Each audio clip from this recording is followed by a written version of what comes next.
Hello everyone, welcome to Sweden Stockholm blog.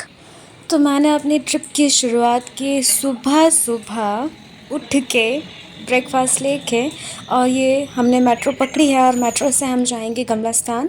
गमलास्तान जाने के बाद हम ओल्ड टाउन देखेंगे एंड ओल्ड टाउन थोड़ा घूमने के बाद, थोड़ा वहाँ पर देखने के बिल्डिंग्स वगैरह देखने के बाद हम जाएंगे सीधा नॉर्डिक म्यूज़ियम।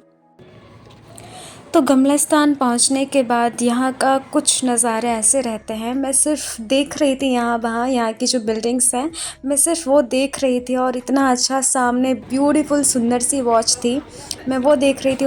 उसके बाद मैंने ये वहीं से आपको मिल जाएगा ये बस, मैंने बस पकड़ी नॉर्डिक म्यूज़ियम जाने के लिए, तो ये बस वहाँ लेके जाएगी। तो हम यहाँ पर आ गए हैं अभी। ये यहाँ का सी हार्बर है, ये जो मेरे पीछे आपको दिख रहा है। और फिर हम आगे घूमने निकलेंगे। ये कुछ ऐसा है, बस यहाँ पर ऐसा है कि अच्छा आराम से वॉक करो, देखो यहाँ की बिल्डिंग्स वगैरह सब देखो, तो वो देखने में ज़्यादा सुंदर नज़ारे हैं।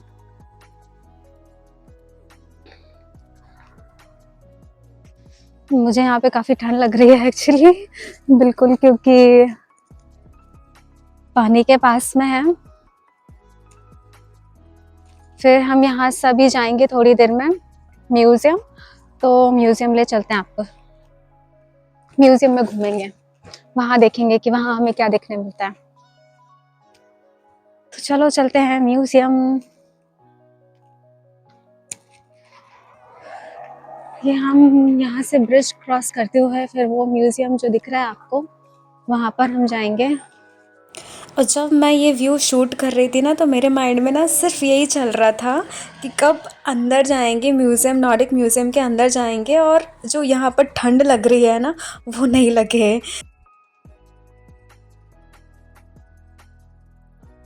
एंड फाइनली वॉक करते करते हम पहुँच गए हैं नॉर्डिक म्यूज़ियम। और ये बाहर से कुछ ऐसा लगता है, ये सुंदर सा गेट आपको एंट्री के लिए ले जाएगा। जैसे हम एंटर करते हैं हमें मिलता है ये ग्रैंड हॉल एंट्री के लिए है, और सामने ही हमें मिल जाता है गुस्ताव वासा का स्टैच्यू। फिर मैंने टिकट लेने के बाद अपना लॉकर लिया, लॉकर में अपनी जैकेट्स, बैग, जो भी सारा कुछ एक्स्ट्रा सामान था मैंने वहाँ पर रखा, और मैं चल दी बिल्कुल म्यूज़ियम देखने के लिए।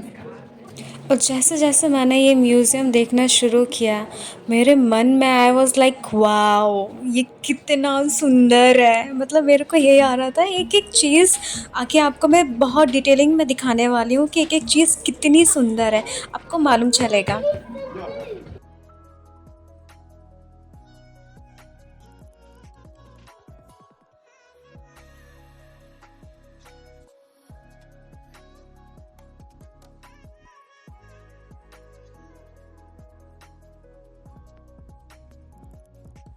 और मुझे ना यहाँ आने के बाद सबसे ज़्यादा जिसमें ऑब्सेशन हुआ है वो है यहाँ की कटलरी। ये आप देखो, इनके प्लेट, चम्मच, ये देखो कितना ज़्यादा खूबसूरत रहते हैं।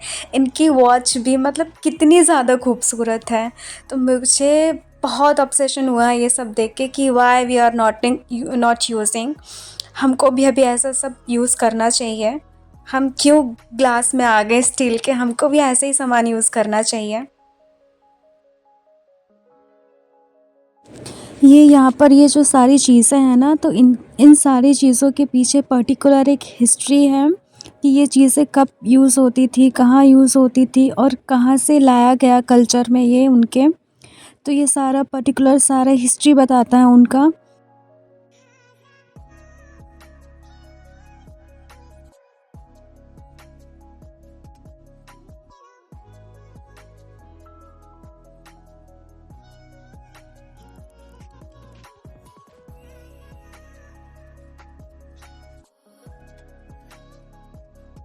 यहाँ मैंने देखा बैक यूरोपियन कल्चर का कॉस्ट्यूम कैसे थे और ये कैसी चीज़ें यूज़ करते थे। यहाँ पर ये आप क्राउन देख सकते हैं, क्राउन वॉच, ये सारी चीज़ें बैक यूरोपियन कल्चर की थी। और ये ब्यूटीफुल सा गाउन, ये भी उनके बैक यूरोपियन कल्चर को बताता है। और यहाँ पर मैंने ये भी देखा कि कैसे उनका ये पूरा सेट दिया गया था, यहाँ पर पूरा सेट क्रिएट किया था कि कैसे उनका लाइफस्टाइल था, उनका कल्चर कैसा था, वो कैसे रहते थे, वो कैसे खाते थे, उनका ड्रेस, सारा कुछ यहाँ पर एक पिक्चर के रूप में उन्होंने दिया है।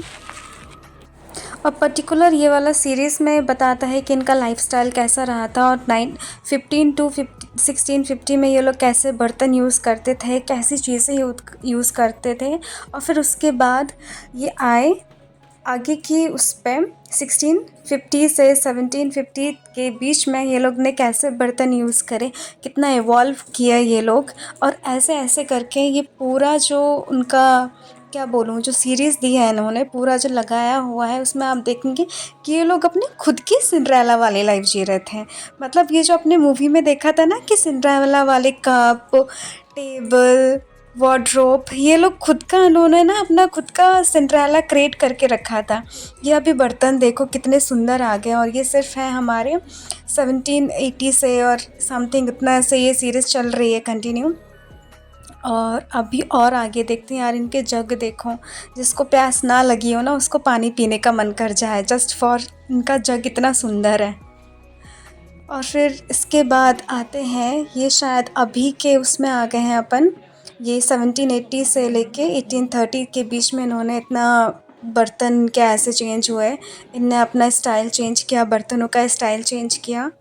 एंड उसके बाद ये आई गेस मॉडर्न आ गए थे, यहाँ पर थोड़े मॉडर्न हो गए थे ये लोग अभी के टाइम से।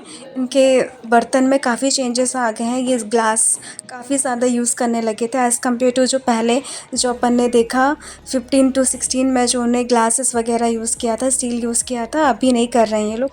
और अभी ये प्रॉपर सिंड्रेला वाले जोन में जा चुके हैं।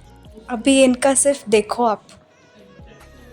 आई नो मेरे को सिंड्रेला बहुत पसंद है। और मैं जब ये देख रही थी ना तो मेरे को सिर्फ वही याद आ रहा था कि ये अभी क्यों नहीं यूज़ करते हैं। मुझे तो अगर ऐसे बर्तन अभी मेरे घर पे हो तो मैं इन्हीं में खाना खाऊँ। आई डोंट नो ये लोगों ने ऐसे सजा के क्यों रखे हैं।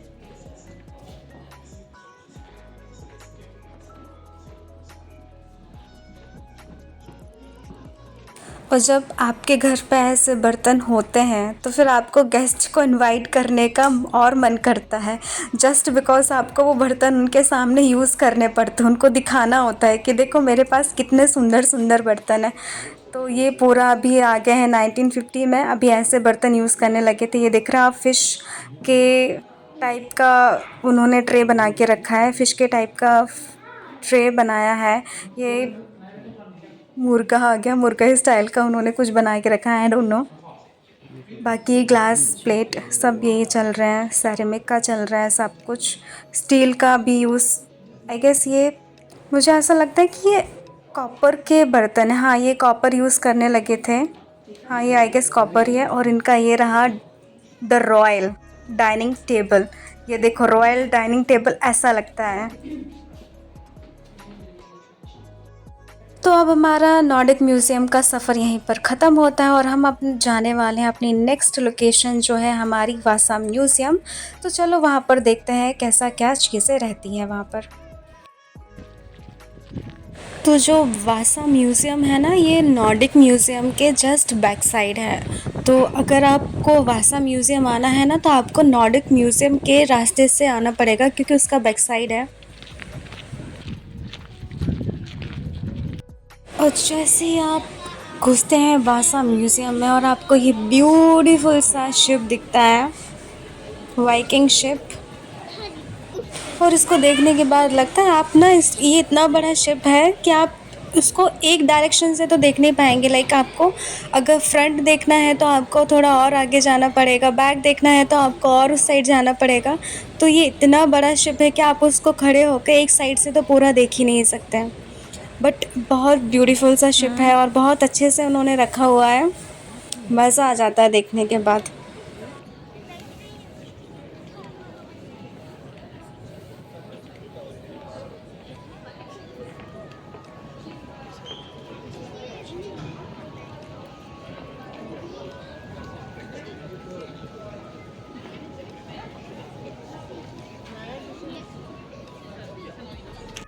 और ये है शिव का बैक साइड। आप देख सकते हो यहाँ पर मूर्ति सी भी ऐसा कुछ फेस बनाया हुआ है, मूर्ति बनाई हुई है। और ये इतना सुंदर नक्काशी की हुई है ना कि ये इतना पोर्शन अपने आप में ना बहुत सुंदर है। और मैं यहाँ पे सोच रही थी कि ये जो पूरा वाइकिंग शिप है उसको मैं वन रील में शॉट कर लूँ, वन वीडियो में शॉट कर लूँ, बट वो इतना पॉसिबल नहीं है क्योंकि बहुत बड़ा शिप है वो। तो वाइकिंग म्यूज़ियम देखने के बाद हम जा रहे हैं सामने वाला चर्च देखेंगे कि चर्च कैसा है। तो ये यहाँ पर कुछ ऐसा रहता है चर्च अंदर से। और टाइमिंग चर्च के लिए आपको बहुत देखनी पड़ती है कि कब खुला रहेगा कब नहीं खुला रहेगा, क्योंकि कभी-कभी जैसे संडे सैटरडे तो खुला रहता है, तो टाइमिंग देखनी पड़ेगी आपको चर्च में आने के लिए। और बहुत सुंदर चर्च रहते हैं यहाँ के। ये तो सिर्फ एक बस एक झलक है एक चर्च की। यहाँ पर बहुत काफ़ी सुंदर सुंदर चर्च रहते हैं। और अगर आप चर्च देखने के लिए आ रहे हैं ना तो अच्छा सा टाइम लेके आओ चर्च देखने के लिए, क्योंकि यहाँ पर क्या आप बहुत शांति से बैठ के आप एक एक चीज़ नोटिस कर सकते हैं। एक एक आप नक्काशी जो उन्होंने की हुई है ना वो बैठ के नोटिस कर सकते हैं, और साथ में आप प्रे भी कर सकते हैं। अब ये मेरा लास्ट लोकेशन है कवर करने के लिए। अब मैं जा रही हूँ सिटी म्यूज़ियम। तो सिटी म्यूज़ियम और पैलेस वहाँ पर जाके देखेंगे कि कैसा क्या रहेगा। बट उसके बाहर ये इतनी सुंदर सी बिल्डिंग्स है ना कि आप इनको देखे बिना आप आगे नहीं बढ़ सकते। तो यहाँ का नज़ारा लेना मुझे ज़्यादा सही लगा, तो मैंने रुक के आराम से ये बिल्डिंग्स देखी है, क्योंकि यूरोप में एक आपको बिल्डिंग्स मिल जाएंगी। और ये रहा पूरा व्यू सिटी पैलेस के बाहर का। कहाँ बाहर से ये पूरा दिखा रही हूँ मैं, बाहर से कैसा लगता है। और ये मैं जाने लगी हूँ सिटी म्यूज़ियम, सिटी पैलेस।